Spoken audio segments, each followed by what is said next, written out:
Bonjour! De grond is niet meer bevroren, dus nu kan ik de kool uit de grond gaan halen die ik in oktober in mijn moestuin heb ingegraven om hem te bewaren buiten de koelkast als experiment. En als die er nog goed uitziet, dan ga ik er zuurkool van maken. Leuk dat je kijkt. Ik ben Helene. Sinds juli 2018 delen Sander en ik onze ervaringen vanuit de Corrèze in Frankrijk met het ombouwen van een Franse schuurlijk woonhuis, zelfvoorzienend leven en off-grid elektriciteit. Oh ja, en natuurlijk de Frankrijk Experience. En uiteraard gaat niks zoals gepland. Dit is dus de bovenkant van de kool, die heb ik ingegraven. In het vorige filmpje waarbij ik de kool had bewaard in de schuur, heb ik dat ook al gemeld. Het is een ander experiment om te kijken hoe lang ik kool, witte kool, buiten de koelkast kan bewaren. En eindelijk is de grond niet meer zo bevroren dat ik hem eruit kan halen. Dus even kijken hoor. Misschien kan ik eraan trekken. Oh ja. Oh, moet je kijken joh. Wauw. Het is gewoon nog een goede kool, lijkt het wel. Of is die toch... Nee.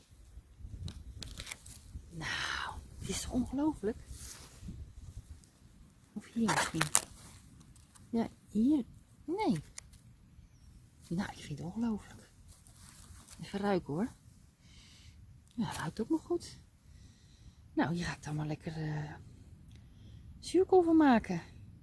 Deze heeft dus vanaf oktober tot februari, zeg 22 oktober, 14 februari, november, december. Nou, bijna 4 maanden in de grond gezeten. Ik heb een worm gevonden in de kool. Want er zitten toch wel gaatjes in. Kijk. Zie je het? Kijk dan ja. Ja, dat komt van de wormen. Zo, voor de zuurkool heb ik de kool fijn gemaakt met de mandoline. Heb ik ooit van een van mijn zoons gehad. Die keek altijd naar Home Shopping en die zag dit apparaat en die dacht van nou, dat is wat voor mijn moeder. Nou, en hij doet het nog steeds hartstikke goed. Dat denk ik al 10 jaar geleden of zo. Heel blij mee. Nou ga ik even kijken hoeveel kool ik eigenlijk heb.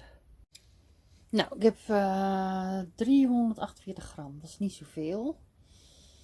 Dus ja, dat komt door die wormen die erin zaten. Er zat allemaal overal modder. Maar goed, ik ga het gewoon proberen. Recept gevonden op YouTube. Heel simpel.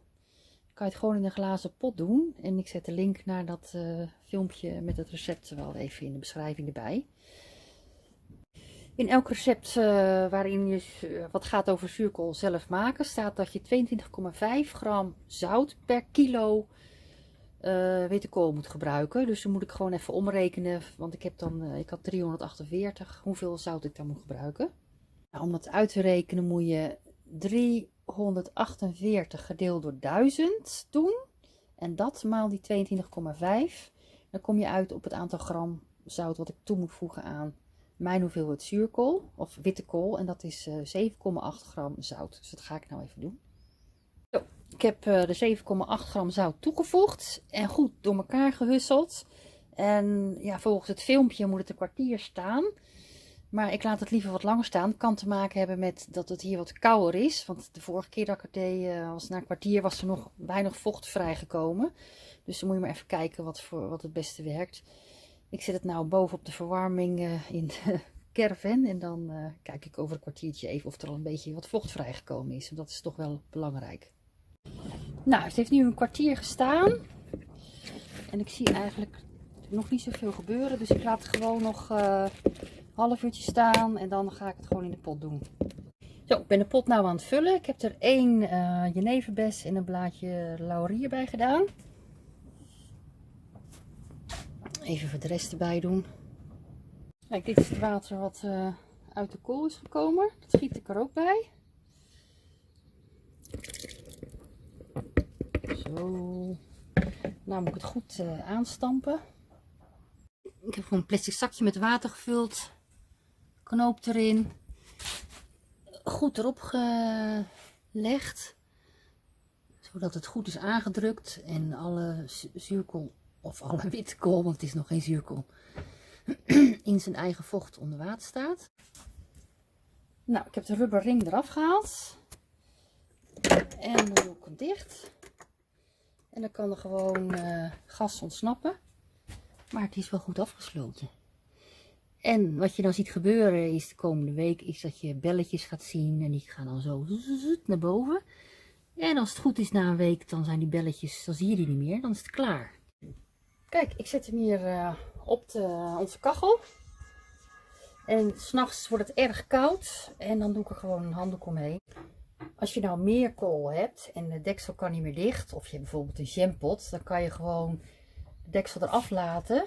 En dan komt het plastic zakje misschien boven de pot uit. En dan doe je er gewoon een doekje overheen. Met een elastiekje of een touwtje. Dat er geen vieze dingen bij kunnen komen. Dus dat kan net zo goed. En als het bij jou gewoon lekker warm is in huis. Dan hoef je deze truc met de kachel natuurlijk niet uit te halen. Maar het is wel belangrijk dat vooral in het begin. Dat het snel op kamertemperatuur komt. Omdat dan de juiste bacteriën getriggerd worden. En dan gaan er geen andere beestjes groeien. Dus het is belangrijk om te zorgen dat het snel op kamertemperatuur is. Kijk, dit is de zuurkool na 2 dagen. Het leuke is van als je het in glas doet, dat je precies kan zien wat er gebeurt. En je ziet, ik weet niet of je het goed kan zien, je ziet hier en daar echt luchtbellen verschijnen. En soms ploept er dan eentje omhoog. En hij ruikt ook al aardig naar de zuurkool. Dus ja, ik denk dat het goed gaat. Nog even een paar dagen geduld.